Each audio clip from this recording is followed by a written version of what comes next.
So in this talk, I'll talk about the fact that the spiritual path is a process that has stages, several stages, distinct stages. Now this is a breakthrough that it took me over 20 years to really get this, maybe even longer.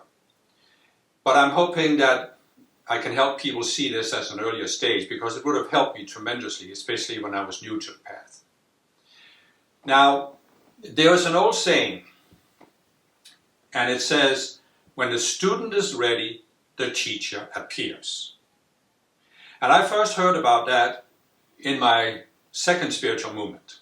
And the way it was presented there was, we have the highest, most advanced spiritual teaching on the planet. So by the fact that you have found this movement, it shows that you are one of the most advanced spiritual students on the planet. In other words, you're already at a very high level of the spiritual path just by having found this teaching. It took me a long time to realize that this isn't the highest understanding of that statement, when the student is ready, the teacher appears. You could twist it a little bit and say, whatever teaching the student is ready for, there will be a teacher that appears at that level. So in other words, when you first find the spiritual path, you're at a certain level of consciousness. And the teacher that appears to you at that level corresponds to your level of consciousness. It may be that a teacher is higher than your level, so it can take you up to a higher level. But it still corresponds to your level of consciousness. Why? Because if the teacher didn't correspond to your level of consciousness, you wouldn't have recognized the teacher.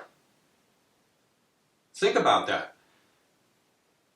It's not just a matter of finding a spiritual teaching in the sense that you click on a website and there you see some spiritual teaching. It's a matter of recognizing that this has something for you.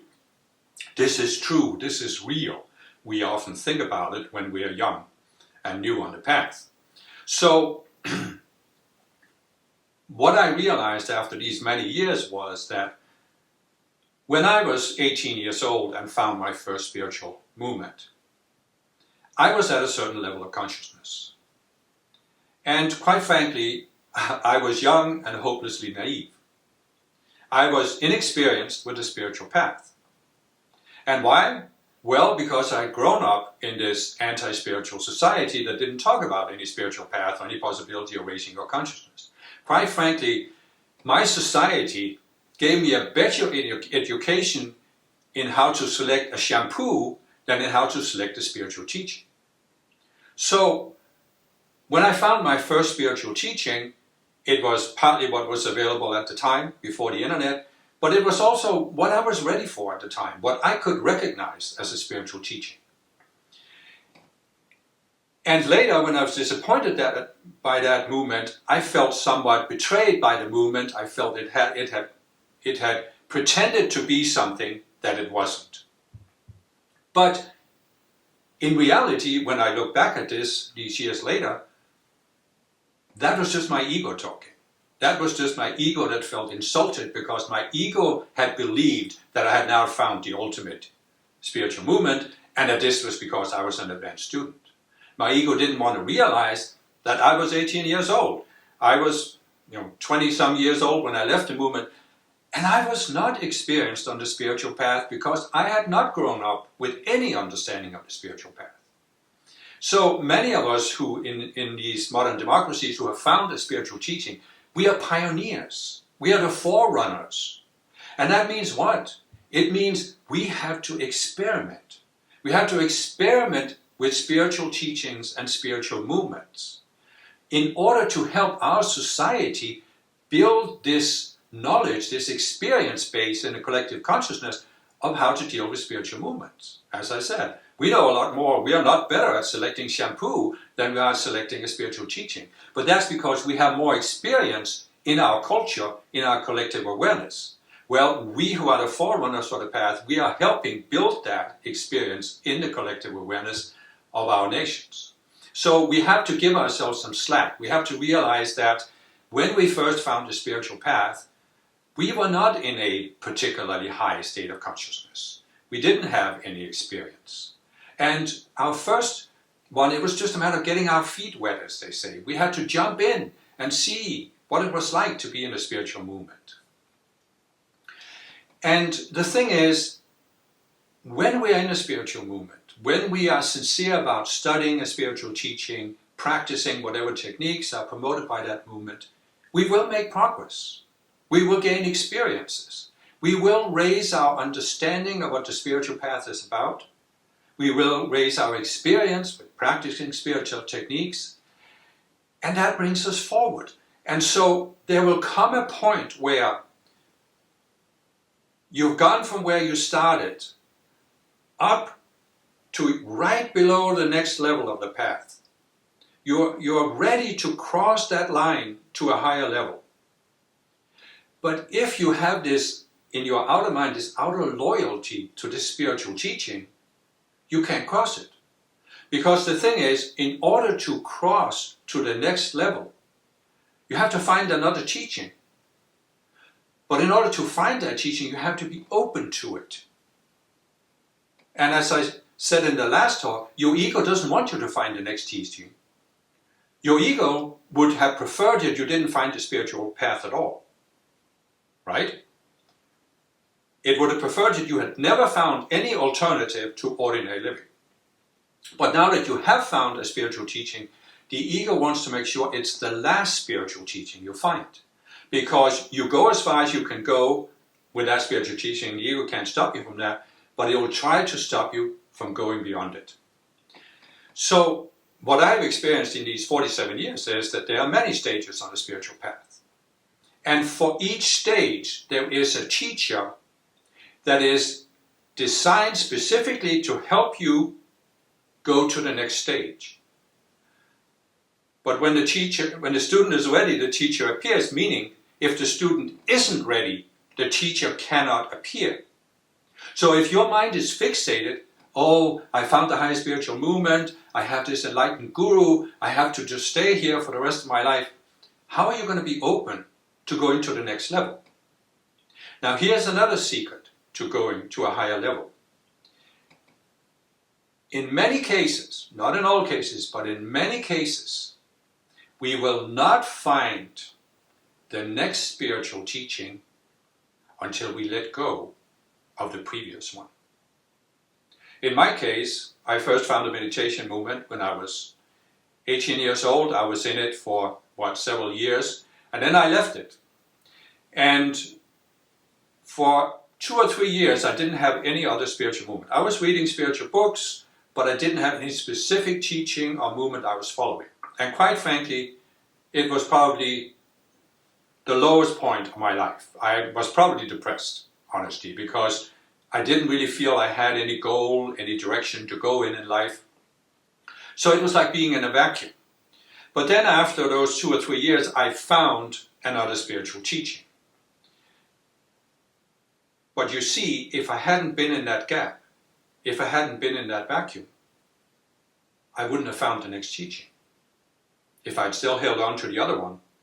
And so what I actually realize now when I look back at it is that interim period, that vacuum I was in, it was actually, even though it didn't feel very good, it was actually very productive because it helped me process the experiences from my first spiritual movement. And in processing them, without really thinking about this consciously, but in processing them, I came to a greater clarity about what I want in a spiritual organization or a spiritual guru. What do I really want? And as I said, I started out knowing nothing about spiritual movement when I was 18. I had no idea what a spiritual movement was about. So how could I know what I wanted and didn't want? I just joined the first one I found, and it was good because it was exactly what I needed to gain greater clarity about what I wanted and what I didn't want. And it was because of that gradually I came to this inner resolution that, no, I want something different. I want a different type of spiritual teacher that doesn't have these human idiosyncrasies. I want a spiritual teaching that's spiritual because it comes from a higher level. And I want an organization that is based on this, that is dedicated to growth in a different way. And so by gaining this clarity, that was actually what opened my mind to the next spiritual teaching. And the second spiritual teaching I was in for about 15 years. And I had tremendous growth from it. Tremendous growth. I mean, it was very, very rich teaching. It was some very effective practices that for me were a lot more effective than just silent meditation. And I had tremendous growth from it. But there came a point where I again sensed it was time to move on. This time I reacted in a more mature way because the first movement, I was disappointed. I was angry. I felt betrayed. In the second movement, I just realized, oh, well, it's taken me as far as it can go. It's time for something different. And then it was more smooth for me to go into it. I didn't need as much of an interim period. But again, I had some period where I wasn't following an outer organization or teaching. I had time to reflect and time to step back. So this is the part of the path has stages that relates to outer teachings and organizations. But there's another part of it, and that is that the path has stages in the sense that it will take you to higher levels of consciousness. And I understood this when I was 18 years old, because the first book I read, Autobiography of a Yogi, he talks about this. He talks about reaching higher levels of consciousness. And I thought, of course, that I understood this, but I didn't. I understood it intellectually about higher states of consciousness, but I really had no idea what it is about. What is a higher state of consciousness? I had some far-flung ideas, and the first movement I was in also had some ideas about cosmic consciousness and unity consciousness, but they were just theoretical concepts. So what has happened to me since then is that I have actually gradually grown. I don't claim to be at any ultimate state of consciousness, because what's ultimate on earth?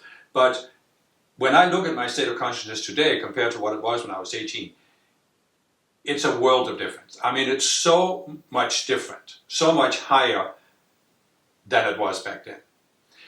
And the point I'm trying to make here is, if you had tried to describe to me when I was 18 the state of consciousness I'm in today, I would have given you a blank stare. I would have had no idea what you were talking about. And this is my point. We have to have a certain realism, a certain humility on the path, and realize when I found the path, I was at a certain level of consciousness. But there are other levels that are much higher. And the spiritual path is about reaching these levels. But reaching a higher level of consciousness is not a matter of intellectual understanding. It's an experiential process. You're either in a higher state of consciousness or you're not. It's not a matter of understanding it. But what happens to us, what happened to me for many years on the path was, I was studying these spiritual teachings and I was building an intellectual understanding of what it means to be at a higher level of consciousness. But it didn't bring me any closer to being at a higher level of consciousness.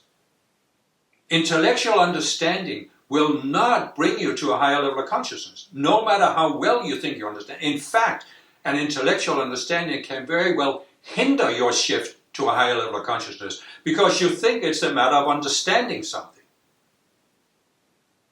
But shifting to a higher level of consciousness is not a matter of understanding, because understanding means you're looking at it from a distance, which I'll talk more about later. It's a matter of shifting your consciousness. And that happens not by intellectual understanding. It happens by resolving hang-ups in your psychology, seeing through illusions that you have, and coming to these breakthroughs. So it took me many individual breakthroughs to come to a point where I, for the first time, realized I had reached a higher level of consciousness. It probably took me the first 20 years or more on the path because I felt I had gone up to a higher level. But I didn't allow myself to think that was the highest because I realized there are higher levels. And so all I'm trying to say here is it's very, very helpful, and I wish I had this understanding when I was 18, it's very helpful to realize that there are levels of the spiritual path And when you are at the level you are at right now, you cannot fathom what it's like to be at the higher level. And what that means is you cannot allow your outer mind, your ego, to create this mental image of what it means to be at a higher level and decide this is it. You have to be open to letting your intuition continue to give you these insights after insight after insight until you have shifted.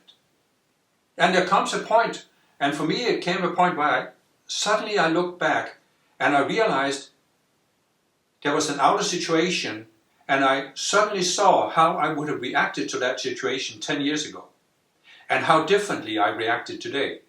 And then I realized something has shifted. I really actually have made progress because I am not reacting. I don't take this personally. I'm not pulled into this vortex of thinking about the situation, obsessing about the situation. I could just let it go. I didn't take it serious. It didn't matter to me anymore. But it did matter tremendously 10 years earlier. And so it's very, very important to keep this in mind. Your goal on the spiritual path is to reach a higher level of consciousness.